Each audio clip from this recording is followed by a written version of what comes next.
దేశ రాజకీయాల్లో తరచూ చర్చకు కేంద్ర బిందువయ్యే గాంధీ కుటుంబంపై మరోసారి న్యాయపరమైన దాడులు జరుగుతున్నాయనే ఆరోపణలతో తెలంగాణ సీఎం రేవంత్ రెడ్డి ఢిల్లీకే సూటిగా సవాల్ విసిరారు.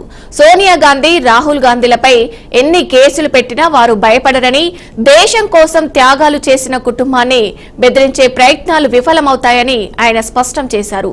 గాంధీ భవన్ లో జరిగిన కార్యక్రమంలో సీఎం చేసిన ఈ వ్యాఖ్యలు కాంగ్రెస్ శ్రేణుల్లో కొత్త ఉత్సాహాన్ని నింపగా కేంద్రంపై ఆయన నేరుగా చేసిన విమర్శలు ప్రస్తుతం రాజకీయంగా పెద్ద చర్చగా మారాయి.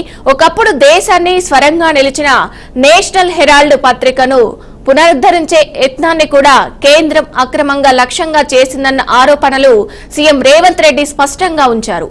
ఇక పత్రికా ఉద్యోగులు రిటైర్మెంట్ ప్రయోజనాలు పొందేలా కాంగ్రెస్ పార్టీ చట్టబద్దంగా ఇచ్చిన నిధులను మనీ లాండరింగ్ గా చిత్రీకరించడం ఎంత న్యాయమని ఆయన ప్రశ్నించారు.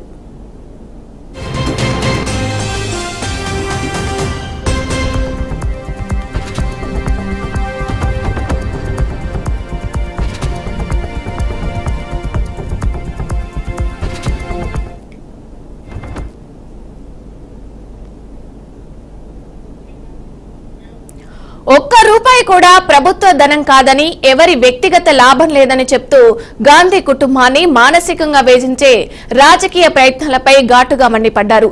ఈ వ్యాఖ్యలు ముఖ్యంగా ఆస్తులన్నీ నెహ్రూవే, వారసత్వ పత్రికను పునరుద్ధరించడమే తప్ప దోపిడీ ఏదీ లేదు అన్న రేవంత్ మాటలు రాజకీయ వర్గాల్లో వేడి పెంచుతున్నాయి.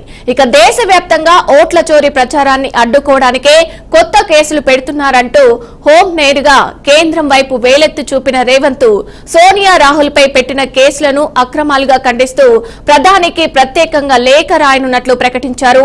తెలంగాణ ప్రజలు గాంధీ కుటుంబం పక్కనే నిలుస్తారని స్పష్టం చేస్తూ ఈ పోరాటం కేవలం న్యాయపరమైనది కాదు, ప్రజాస్వామ్యాన్ని కాపాడే యుద్ధమని ఆయన పేర్కొన్నారు. రేవంత్ చేసిన ఈ ఘాటైన వ్యాఖ్యలు తెలంగాణ నుంచి ఢిల్లీ రాజకీయాల వరకు కొత్త దుమారం రేపుతున్నాయి.